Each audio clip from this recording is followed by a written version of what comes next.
Lula e os urubus. Vem comigo. Antes de seguir, gostaria de pedir seu like nesse vídeo, sua inscrição nesse canal. Peço também, caso você possa e queira, sua contribuição clicando no botão Valeu ou se tornando membro aqui do blog do Cadu Amaral, clicando no botão Seja Membro. Os membros do blog do Cadu Amaral têm acesso a conteúdos exclusivos e assim você ajuda mais um espaço de luta contra o fascismo à brasileira. Ao final do vídeo, deixe seu comentário, concorde, discorde ou complemente. Mas sempre se lembre que só não vale xingar nem falar também do povo. Compartilhe esse vídeo em todas as suas redes sociais e também no WhatsApp e no Telegram, se você tiver. Lembrando que se você é de Alagoas, você pode assistir ao blog do Cadu Amaral na TV Com Marcel, canal 12 da NET.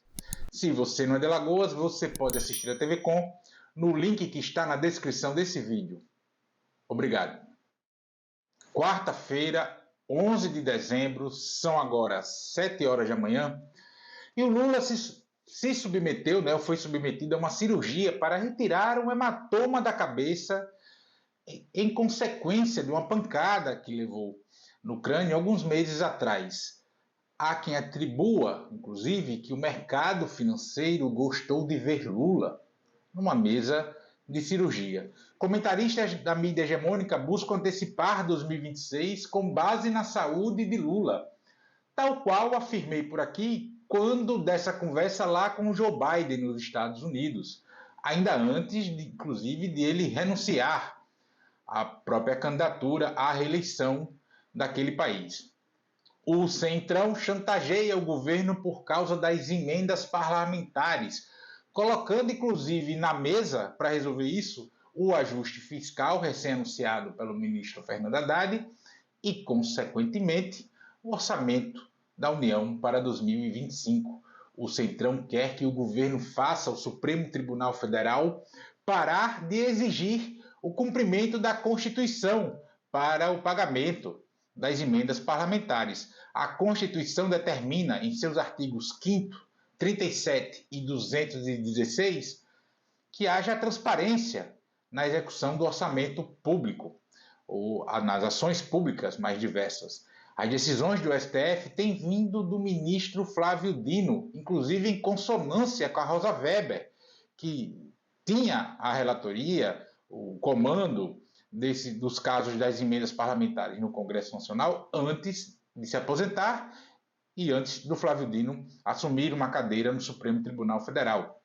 E o Flávio Dino foi ministro da Justiça do presidente Lula. Logo, não existe alma alguma no Centrão que não ache que as ações de Dino são combinadas com o presidente Lula.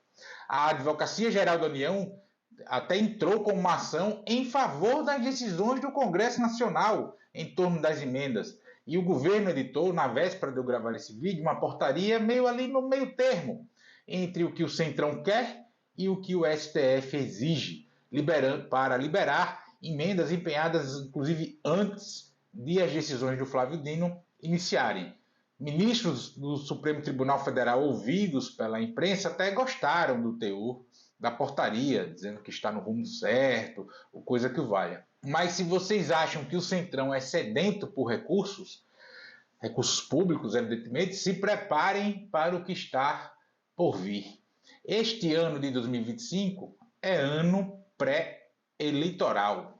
Momento em que os parlamentares mais precisam enviar recursos para suas bases eleitorais para retornarem ao Congresso Nacional. O Centrão domina as eleições municipais, elege esmagadoramente a maioria de prefeitos e vereadores, e estes são seus principais cabos eleitorais nas eleições gerais para que estes parlamentares retornem ao Congresso Nacional. Além do que, do ponto de vista mais imediato, nós temos a eleição da mesa diretora da Câmara dos Deputados e do Senado Federal, que será realizada no primeiro dia de sessão do Congresso Nacional de 2025, lá no começo do mês de fevereiro. E, no caso de Arthur Lira, garantir as emendas agora, para que comecem já a ser pagas ainda este ano e no começo do ano que vem já começar a ser paga logo, né, uma vez que empenhadas e autorizadas no ano anterior, no caso neste ano de 2024, é importante para garantir de fato, os votos para Hugo Mota ser o candidato à sucessão, porque o fato de estar todos os partidos dizendo que vão apoiar Hugo Mota quando chegar lá no pleito não quer dizer absolutamente nada, tudo pode mudar, e para que ele mantenha, inclusive, ainda um bom grau de força política quando estiver no chão da casa, no chão da Câmara dos Deputados. E o caso de 2025, que é o ano pré-eleitoral, que é o dinheiro que vai irrigar as bases eleitorais para a eleição de 2026, 2025 é um ano cheio, é de janeiro a dezembro. Uma vez que 2026, propriamente dito, que é o ano das eleições gerais, os pagamentos diversos, não só das emendas, precisam parar no meio do ano por conta da legislação eleitoral. E o próximo ano também é o ano pré-eleitoral para a presidência da República, não só para a reeleição dos congressistas. E nessa configuração que temos agora das relações de poder em Brasília, é o ano mais delicado para o presidente Lula, o ano politicamente mais delicado para o presidente Lula. Parlamentares se diluem nas eleições. Os candidatos a presidente, os presidenciáveis, não. Então, o Lula atravessar o ano de 2025, ou entrar o ano de 2026, ou os primeiros meses de 2026, com muita confusão política, com muito problema para aprovar as coisas, todo esse tipo de situação que nós temos neste momento, pode e influenciará as eleições presidenciais. E ainda tem, de quebra, as carreiras do judiciário, juízes, promotores e defensores públicos que não querem perder os seus penduricalhos. E essa insatisfação com a moralidade pode causar mais problemas ao governo Lula, uma vez que deputados e senadores, gente, são eleitos em seus estados e seus cabos eleitorais são eleitos nas cidades. Ou seja, os cabos eleitorais dos congressistas estão bem sujeitos às vontades de juízes, promotores e defensores. Prefeito elege e já vem promotor fazer termo de ajustamento de conduta para dar freio no prefeito recém-eleito, por exemplo. Futucam tudo, enfim. E os cabos eleitorais, prefeitos, vereadores, etc., evidentemente, ajudam a pressionar os de cima para manter as vontades dos membros do sistema de justiça atendidos. Além disso, enquanto Lula está no hospital, e até aí não há nenhuma novidade, bolsonaristas derramam ódio nas redes sociais.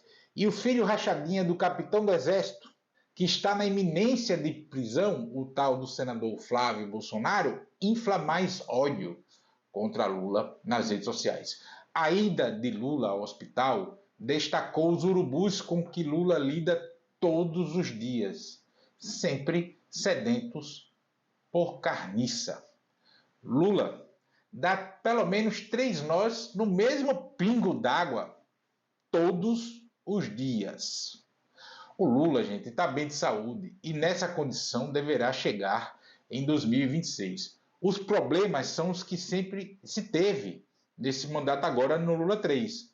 O mercado financeiro, que controla a dívida brasileira e, consequentemente, a nossa política monetária, questão de juros, dólar, esse tipo de coisa. Nós temos a mídia hegemônica, que é verdade, neste momento histórico, tem mais nuances que os primeiros governos Lula. Vemos mais contradições no discurso da mídia hegemônica. Neste momento bate menos, exceto em relação à política econômica e nesse tema guarda-chuva, nos últimos dias, em relação ao chilique do mercado financeiro diante do anúncio do pacote fiscal do Ministério da Fazenda. Figuras destacadas da mídia hegemônica, como Miriam Leitão e Eliane Cantanhede, reclamaram da postura do mercado. Claro, sem não dizer que eles têm até alguma razão de reclamar, mas não era para tanto. E isso, para quem acompanhou, para quem viveu os primeiros governos Lula, os governos Dilma, o poderio de ataque da mídia hegemônica, a boca sedenta em relação às políticas econômicas executadas pelos governos Lula e Dilma, sabe que isso aqui é quase um passado de batom, uma flor entregue, um carinho perto do que já foi em outros tempos. O Centrão, com sua fome insaciável por recursos públicos, ao ponto de que o resto da existência humana no país se lasque. Esse é um dos grandes problemas que nós temos devido à hipertrofia de poder ocorrida essencialmente no processo de golpe da Dilma que tirou Dilma Rousseff do poder, cujo a cassação se deu em 2016. Foi no governo Dilma que se instituiu a emenda impositiva, por exemplo, e desde então o poder do parlamento sobre o orçamento da União é numa crescente gigantesca, ao ponto do parlamento dividir, inclusive, a execução do orçamento público, que é uma atribuição do poder executivo, mas sem o ônus de exercer essa função. Então, depois que o cara sente o melzinho na boca, para você fazer esse desmame é muito complicado. E enquanto o Centrão dominar o Congresso Nacional, isso dificilmente vai sair do modus operandi da institucionalidade brasileira. E tem assim, né, vamos lá, o que eu citei, os pelanquinhos da horda bolsonarista nas redes sociais, mas esses aí são sempre esse monte de caca de capiroto mesmo, logo não cheiram nem fedem. O que nós estamos vendo agora, né, com essa coisa do Lula hospitalizado e Arthur Lira tentando ameaçar Supremo, etc., via governo, né, querendo que o governo resolva com o Supremo, por conta das emendas, enfim, comentaristas na mídia hegemônica querendo falar já em 2026 que o Lula está doente, que isso, que aquilo, enfim. É o sinal dos tempos, né, da urubuzagem que circunda o presidente Lula todos os dias. Não que não se deva, essencialmente, o PT discutir o pós-Lula, e a esquerda como um todo deve, mas não há nada que aponte, que indique que Lula não possa ser candidato à reeleição, salvo uma vontade própria dele. Temos aí o Centrão cada vez mais faminto, porque está chegando o ano decisivo para ele, eu já vinha cantando aqui, né? O 2025 é o ano pré-eleitoral, os caras vêm com muita sede ao pote, muita fome para isso, e o Arthur Lira tem uma fome dobrada, apesar de estar já no corredor de saída do comando do Parlamento Nacional, da Câmara dos Deputados, porque ele precisa não só garantir que o seu sucessor tenha uma expressiva votação, tal qual ele teve, para demonstrar força, e garantir minimamente influência ali no chão da casa, né? Como se fosse uma fábrica ali no chão da casa, uma fábrica de muita malvadeza, diga-se de passagem, ali no chão da casa, entre os parlamentares do setor, para manter alguma influência de poder. Nós temos o mercado financeiro sempre jogando contra o país, contra o enriquecimento e desenvolvimento do nosso povo, abocanhando boa parte de recursos públicos com esses juros exorbitantes, e é isso que o Lula tem que lidar. O Lula está cercado por urubus. Já tem uns palanquinhos ali da horda, mas esses não cheiram nem fedem muito, nada do que fazem poderia ser diferente. São cristãos sem Cristo, cristãos que desejam a morte das pessoas. Não foi isso que Jesus Cristo ensinou, e nem precisa ser cristão para saber disso. Mas Lula vai passar por esses urubus, vai terminar o seu mandato e vai disputar a reeleição em condição de favoritismo. Pode anotar aí o que eu estou dizendo.